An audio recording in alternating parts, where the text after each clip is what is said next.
Good morning students, আমার চ্যানেলে তোমাদের সবাইকে স্বাগত। আজকে তোমাদের সাথে আলোচনা করব জেনারেল অ্যাওয়ারনেস অ্যান্ড জেনারেল নলেজের 65তম পর্ব নিয়ে। তো আগের পর্বগুলির মতোই আজকের পর্বটিও খুবই গুরুত্বপূর্ণ হতে চলেছে, বিশেষ করে যারা কেপি কনস্টেবল এবং ডাব্লিউবিপি কনস্টেবল পরীক্ষা দিচ্ছ 2024-এ। তো প্রতিদিন ঠিক সকাল 6টায় আমি তোমাদেরকে এই সেশনটি করিয়ে থাকি। তো অবশ্যই সকলে যুক্ত হয়ে যাবে এই সময়। সমস্ত আপকামিং পরীক্ষার জন্যই এই সেশনটি উপকৃত হবে, যেমন WBP constable, KP constable, SI, miscellaneous, clerkship, এই সমস্ত পরীক্ষাগুলিতেই। তো চলো আজকের ক্লাসটি শুরু করা যাক। তোমাদের প্রথম প্রশ্ন হলো, আনন্দমঠ কবে প্রথম প্রকাশিত হয়? খুবই ইম্পর্টেন্ট কোশ্চেন। WBCS 2013-তে এই কোশ্চেনটি এসেছিল। আনন্দমঠ প্রথম কবে প্রকাশিত হয়? সঠিক উত্তর অপশন বি, 1882 সালে।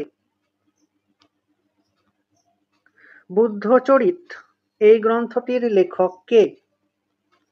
খুবই ইম্পর্টেন্ট কোশ্চেন। কেপি কনস্টেবল 2006-এ এই কোশ্চেনটি এসেছিল। বুদ্ধচরিত এই গ্রন্থটির লেখক কে? সঠিক উত্তর অপশন বি, অশ্ব ঘোষ। প্রথম রাজীব গান্ধী খেলরত্ন পুরস্কার কে পান? ডাব্লিউবিপি মেন 2013-তে এই কোশ্চেনটি এসেছিল। প্রথম রাজীব গান্ধী খেলরত্ন পুরস্কার কে পান? সঠিক উত্তর option A, Viswanath Anand. Ganymede কোন গ্রহের উপগ্রহ? খুবই ইম্পর্টেন্ট কোশ্চেন। 5টি স্টার দিয়ে রেখো। গ্যানিমিড কোন গ্রহের উপগ্রহ? সঠিক উত্তর অপশন ডি, বৃহস্পতির। হায়দ্রাবাদ কোন নদীর তীরে অবস্থিত? খুবই ইম্পর্টেন্ট কোশ্চেন। হায়দ্রাবাদ কোন নদীর তীরে অবস্থিত? সঠিক উত্তর অপশন এ, মুসি নদীর তীরে অবস্থিত। ক্যালকুলাস কে আবিষ্কার করেন? 5টি স্টার দিয়ে রেখো। WBCS 2018-তে এই কোশ্চেনটি এসেছিল। ক্যালকুলাস কে আবিষ্কার করেন? সঠিক উত্তর অপশন সি, নিউটন। ইলেকট্রন কে আবিষ্কার করেন? ডাব্লিউবিপি কনস্টেবল এবং কেপি কনস্টেবল দুটি পরীক্ষার জন্যই এটি সমানভাবে গুরুত্বপূর্ণ। ইলেকট্রন কে আবিষ্কার করেন? সঠিক উত্তর option C, J J Thomson. পৃথিবীর সবচেয়ে বড় দ্বীপ কোনটি? খুবই ইম্পর্টেন্ট কোশ্চেন। 5টি স্টার দিয়ে রেখো। পৃথিবীর সবচেয়ে বড় দ্বীপ কোনটি? সঠিক উত্তর option B, Greenland. Penicillin antibiotic কে আবিষ্কার করেন? ডাব্লিউবিপি কনস্টেবল এবং কেপি কনস্টেবল দুটি পরীক্ষাতেই এটি আসে। এটির সঠিক উত্তরটি তোমরা আমাকে কমেন্টের মাধ্যমে জানাও, যাতে আমিও বুঝতে পারি তোমাদের প্রিপারেশন কতটুকু হয়েছে। পূর্ব রেলের সদর দপ্তর কোথায় অবস্থিত? খুবই ইম্পর্টেন্ট কোশ্চেন। 5টি স্টার দিয়ে রেখো। পূর্ব রেলের সদর দপ্তর কোথায় অবস্থিত? সঠিক উত্তর অপশন এ, কলকাতায়। আয়তনে বৃহত্তম কেন্দ্রশাসিত অঞ্চল কোনটি? খুবই ইম্পর্টেন্ট কোশ্চেন। আয়তনে বৃহত্তম কেন্দ্রশাসিত অঞ্চল কোনটি? সঠিক উত্তর অপশন বি, আন্দামান নিকোবর দ্বীপপুঞ্জ। এই কোশ্চেনটি কেপি কনস্টেবল 2005-এ এসেছিল। অলিম্পিকে পদকজয়ী প্রথম মহিলা কে? 5টি স্টারের জায়গায় তোমরা 10টি স্টার দিয়ে রেখো। অলিম্পিকে পদকজয়ী প্রথম মহিলা কে?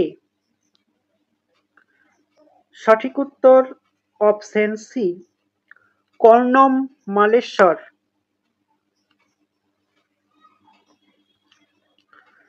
কোন অঙ্গে খাদ্যের সম্পূর্ণ পরিপাক ঘটে?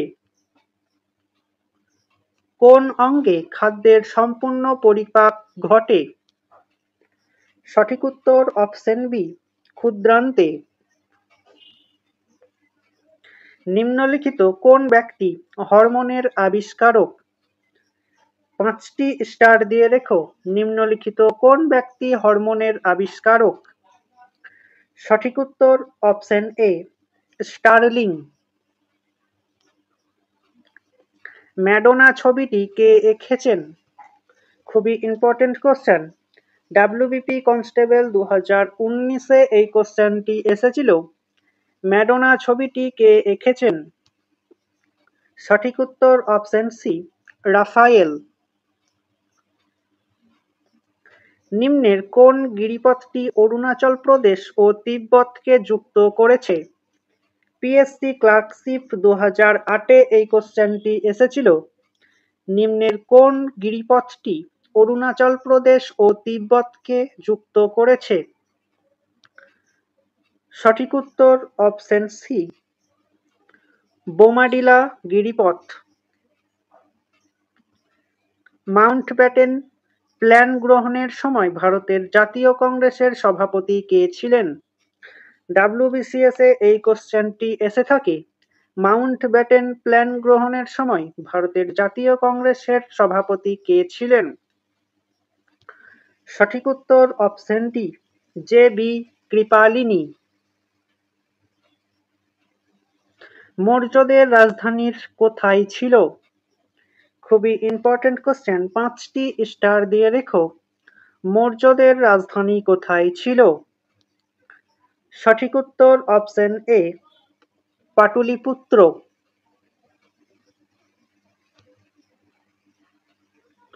নিম্নের কোন রাজ্যটি শিল্পগত দিক থেকে সব থেকে বেশি উন্নত? খুবই ইম্পর্টেন্ট কোশ্চেন। নিম্নের কোন রাজ্যটি শিল্পগত দিক থেকে সব থেকে বেশি উন্নত? সঠিক উত্তর অপশন ডি, মহারাষ্ট্র।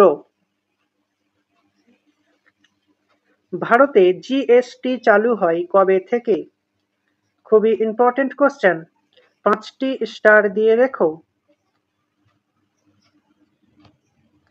ভারতে জিএসটি চালু হয় কবে থেকে?